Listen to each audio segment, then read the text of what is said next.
primeiro seminário sobre formação política de Trindade. A gente está organizando esse evento com o intuito de fortalecer o pensamento político aqui, que a gente tem presenciado uma nova mentalidade nas pessoas aqui, principalmente em Trindade, mas a nível nacional, de um acompanhamento da política, um foco no que pode ser melhorado, o que a gente pode fazer. Qual é a nossa participação como cidadãos na política, nas ações, tanto do Executivo, acompanhando o que o prefeito tem feito, o que a Prefeitura tem executado, mas também no Legislativo. A gente tem acompanhado de uma forma muito mais forte, de uma forma muito mais firme, e isso é muito importante. Aproveitando esse embalo, a gente convidou o deputado federal Gustavo Gaia, ele está vindo juntamente com o deputado estadual Fred Rodrigues, para poder falar algumas palavras aqui, apoiando esse movimento que a gente está criando. A princípio, a gente sabe que existe um partidarismo, a gente apoia mais liberdade, a gente tem os nossos valores, então hoje a gente está fazendo um movimento muito forte da direita para fortalecer isso aqui na cidade. O intuito que a gente está buscando é trazer o PL para a cidade, onde a gente vai filiar novos participantes também, para a gente poder consolidar isso com a comunidade. A gente não possui esse partido hoje aqui, mas a gente já está com esse movimento já determinante aqui, certo? Então a gente pede a colaboração de todos, assim que for possível, a gente vai trazer as fichas, para a gente poder começar a fazer a filiação de todo mundo, certo? De qualquer forma, a gente já começa a bate-papo aqui, a gente teve a confirmação de que o Gustavo Gaia já está chegando, a segurança dele já está lá fora para poder aguardar ele. E aí a gente gostaria também de trazer um bate-papo, trazer a opinião de vocês e os questionamentos, o que a gente pode fazer, o que a gente precisa trazer para a cidade, porque além da gente falar sobre tudo isso que está rolando a nível nacional, sobre a ideologia, sobre valores, sobre a economia, a gente precisa também trazer isso a nível municipal. Então a gente entende um propósito maior em tudo isso que a gente está falando. Então eu gostaria de abrir aqui para questionamentos, para comentários, o que vocês gostariam de trazer aqui, até mesmo para a gente poder estar levando para as autoridades, mas em momento oportuno. Ó, pessoal, uma coisa importante, a gente quer trazer também reuniões periódicas para a gente poder fazer um bate-papo mais a miúde. A gente vai fazer um trabalho itinerante em setores específicos para poder ouvir a população, para poder trazer esse pessoal e fazer essas reuniões, certinho? Bom dia a todos. Então, eu acho começar esse debate político muito importante aqui na nossa cidade, que não é debatido. Por exemplo, a gente veio na sessão da Câmara, não sei quem acompanha aqui, não tem o que falar. Eu gostaria de falar da questão da juventude participar da política. Aqui em Trindade é muito fraco. Eu sou líder estudantil aqui, eu fui o cara que mais fundei grêmios no estado de Goiás e participo ativamente na política liberal de direita desde os 14 anos no movimento estudantil. Queria saber como é que está o posicionamento do PL para essa área. Esse é um dos pontos muito importantes, que inclusive foi tratado junto com o Gustavo Gaia. Lá em Goiânia a gente já tem um movimento forte de vários grupos, principalmente da juventude. A gente quer trazer isso para a cidade, com certeza, e a gente precisa disso, fazer a consolidação. Nós queremos trazer realmente o jovem para a política. Hoje é um pouco mais difícil. A gente sente uma certa resistência por conta da questão das escolas, as faculdades. A gente sabe que existe uma ideologia predominante, mas é justamente aí que a gente precisa fortalecer. Esse é o ponto onde a gente precisa atuar para trazer essa juventude. E como que a gente vai fazer isso? Através da comunidade. Então, a gente vai ver a participação, o que a gente pode fazer, como que a gente pode trazer esse pessoal para poder fazer essas reuniões. E é mais um motivo, mais uma razão para a gente conseguir fazer essas reuniões. Eu tenho conversado com o pessoal, inclusive, para a gente conseguir fortalecer. Certinho? Pessoal, vamos dar as nossas boas-vindas ao Gustavo Gaia, deputado federal do estado de Goiás, e deputado estadual Fred Rodrigues. Os atrasados chegaram? Fiquei sabendo? E aí? Fiquei sabendo que o povo já até foi embora lá para reunir o pessoal lá. Achei que era só obrigado, de verdade. Eu curti demais. Uma agenda enrola na outra agenda, enrola, aí você vai sair por para tirar foto. Bom dia, né? Não deixa nós embora. Deixa eu juntar, sei lá. Deixa eu cumprimentar aqui. Como é que vocês estão? Joia? Bom dia.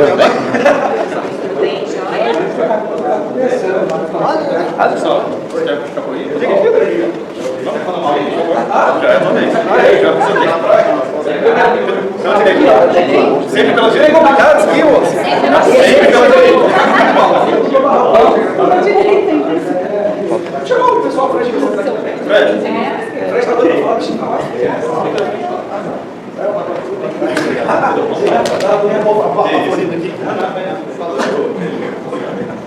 Semana de Feliz Gaia é essa, viu, gente? Bom dia a todos. Eu gosto de começar as falas assim, porque a gente está vivendo um momento de tanta loucura do mundo, né? Que esse tipo de cumprimento, bom dia a todos, é o que acontece em todas as reuniões das faculdades do Brasil hoje em dia. É o que acontece em todas as reuniões pedagógicas, onde os professores nas escolas que cuidam dos nossos filhos se encontram. É um absurdo o que está acontecendo, né? Bom, vamos lá. Primeiro, galera, desculpa pelo atraso. Política é uma coisa impressionante. Não existe agenda precisa. É impressionante. Você marca uma agenda que é para ser das 8 às 9, só que das 9 termina, na verdade, 9h40.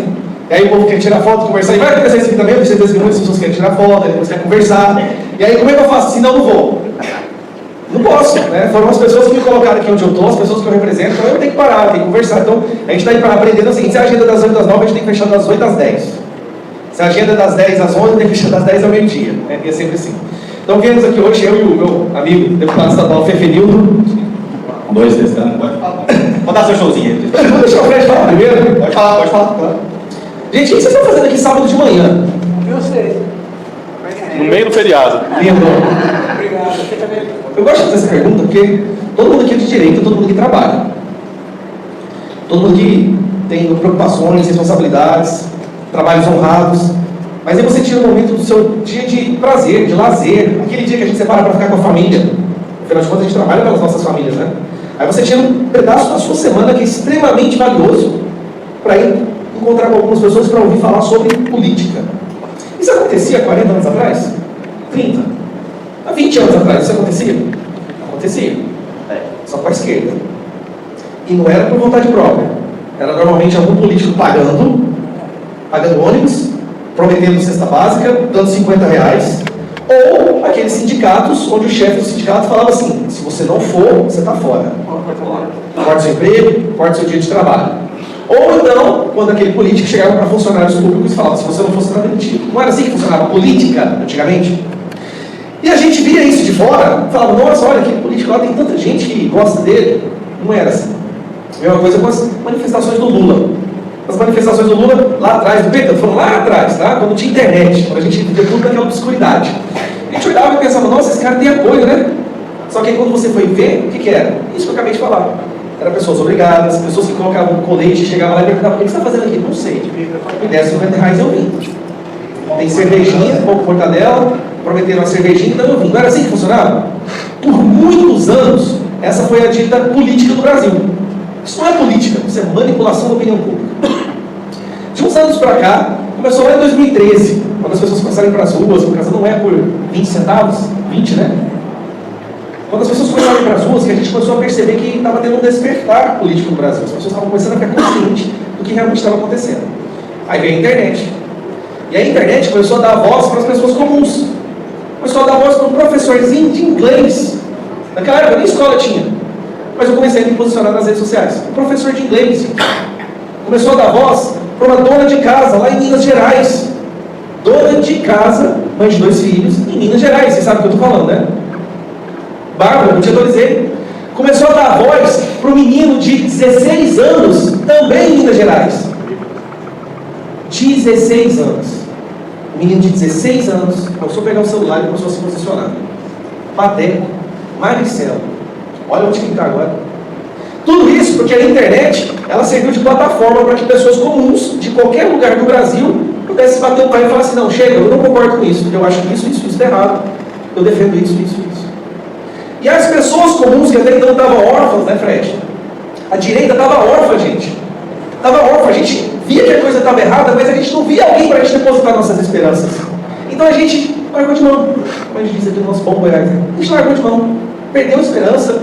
Estou nem aí para isso mais, só tem sujeira, só tem porqueira, só tem corrupção. Não vou mexer com isso. Vou ficar longe da política. Foi uma decisão que a direita tomou no Brasil. A coisa começou a ficar tão podre. E o conservador, a pessoa de direita, ele tem essa tendência. Quando algo é muito ruim, muito podre, a gente se afasta. Não quero nada com isso. Só que quando a gente se afastou da política, os podres se fortaleceram e começaram a entrar nas nossas casas. Esse foi o grande erro que a gente cometeu. Eles começaram a entrar nas nossas casas, começaram a ditar como que você deve criar seus filhos, começaram a ditar como que você deve exercer a sua religião, o que você pode ou não pode falar, como que você pode ou não pode trabalhar. Tudo na sua vida começou a ser determinado por pessoas que te odeiam. Que essa é a verdade. O Major chegou, uma salva de palmas para o nosso Major. Então tudo nas nossas vidas começaram a ser: não, Major, senta aqui, vem aqui pra frente, senta aqui pra gente. Tá todo mundo com a cabeça linda? Tudo nas nossas vidas começaram a ser ditadas por pessoas que nos odeiam. Estava tudo organizado, gente. Acho que o doutor Reza. Cadê o vereador? Doutor? Vem aqui pra frente também, moço. Que isso, rapaz? Tudo nas nossas vidas começaram a ser ditadas por pessoas que nos odeiam. E estava tudo preparado. Gente, eu vou falar, Deus trabalha de uma maneira maravilhosa. Eles levaram 50 anos uma estratégia que era a seguinte: a gente tem que dominar o ensino, o jornalismo, o entretenimento, sindicatos, entidades de classe.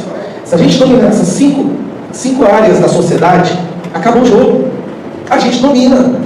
Eles não vão poder fazer mais nada. Eles dominaram essas 5 áreas. Só que, de forma impressionante, surgiu uma nova área, que foi a internet. E na internet, como eu vou dizer, todos nós começamos a ter voz.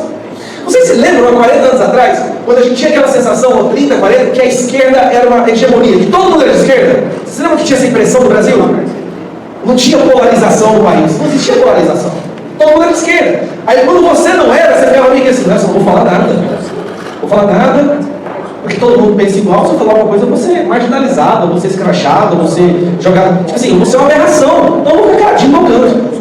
Vou ficar caladinho. Era essa a sensação que a maioria de nós tínhamos.